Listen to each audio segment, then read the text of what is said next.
प्रश्न बहुत अच्छा है।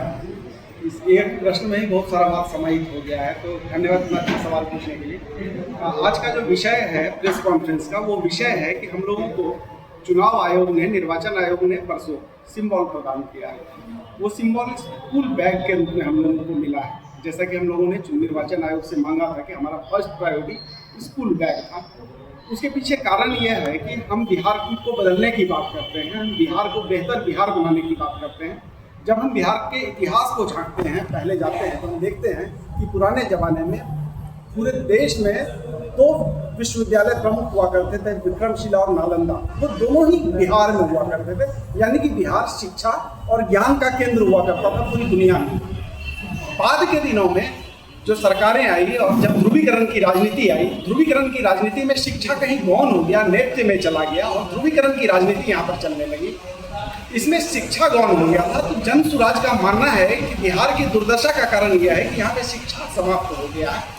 बिहार की दुर्दशा का कारण यह है कि यहाँ पर पलायन बहुत ज़्यादा हो गया। तो दो हमारा जो एजेंडा है उसमें 5 मुख्य काम है, जिसमें सबसे पहला है कि विश्व स्तरीय शिक्षा हम करेंगे और शिक्षा से हम बिहार को बदलेंगे। तो ऐसे में स्कूल बैग का सिंबल मिलना हमारे लिए बहुत शुभ है और बहुत ही पसंदीदा सिंबल हमारा है, क्योंकि एक स्कूल बैग से ही जो है पूरे बिहार में अब क्रांति और बदलाव लाएंगे। क्वेश्चन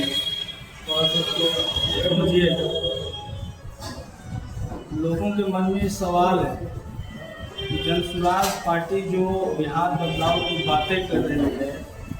देखिए भाई, दो बातें हैं। एक तो प्रशांत किशोर जी के को अगर हम पहले देखें तो प्रशांत किशोर जी एक रणनीतिकार के रूप में पूरे देश में लोग उनको जानते हैं।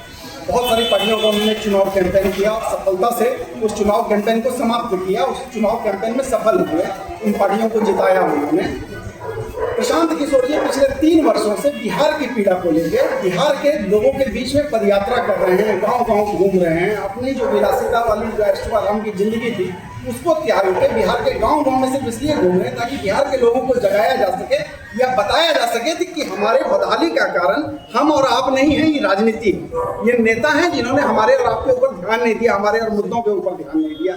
प्रशांत किशोर जी आज जन जन में इस मुद्दे को लेकर जा रहे हैं। लोगों का विश्वास बहुत तेजी से उनकी तरफ बढ़ रहा है। जन सुराज को चाहने वाले लोगों की संख्या में बहुत तेजी से इजाफा आप देखेंगे कि हो रहा है। जन सुराज बिहार के जन जन की पार्टी बन रही है। 1 करोड़ लोगों के साथ इकलौती पार्टी है जिसने बिहार में लॉन्च किया अपनी पार्टी को। अब जो आपने सवाल पूछा कि लोगों के मन में यह सवाल है क्या कि कहीं ये भी अन्य पार्टियों की तरह नहीं हो जाए, तो बिहार के लोगों के लिए मैं इतना ही कहना चाहता हूँ कि कोई भी गुड़ डालकर गन्ने को लगाता नहीं है। लेकिन हम यह देखते हैं कि ये एक अच्छा बीज है, एक अच्छे तरीके से इसको लगा रहे हैं तो इसका फसल अच्छा होगा। और हमें यहाँ यह डर है कि कहीं प्रशांत किशोर या जन सुराज भी इन पार्टियों की तरह नहीं हो जाए, तो लड़ाई जन सुराज बनाम स्थापित राजनीतिक दलों के बीच में है। तो हमेशा जन सुराज के साथ यह संभावना है आपकी। जन सुराज हो सकता है कि भविष्य में ऐसी हो जाए, तो प्रशांत जी कहते हैं कि अगर हमारा उम्मीदवार अच्छा न रहे, अगर हमारी राजनीति पसंद ना आए तो हमें वोट मत दीजिए। जिसका उम्मीदवार अच्छा लगे, जिसकी राजनीति पसंद आए उसे वोट दीजिए। हम राजनीति को बदलने के लिए आपको क्या लग रहा है, आपकी पार्टी को कैसा है क्या कि बिहार में जब आप देखेंगे तो ये सारी राजनीतिक पार्टियां एक हैं। यहाँ पे होता विडंबना ये है कि बिहार के लोग देखते मोदी जी को हैं, वोट अजय मंडल को दे देते हैं जदयू के, और नीतीश कुमार पलटी मार देते हैं तो वो अजय मंडल जो वोट उनका है वो राजद में चला जाता है। यहाँ किसी पार्टी में कोई फर्क नहीं है, सब सरकार है, चाहे एनडीए हो या यूपीए हो, वो सब सरकार है।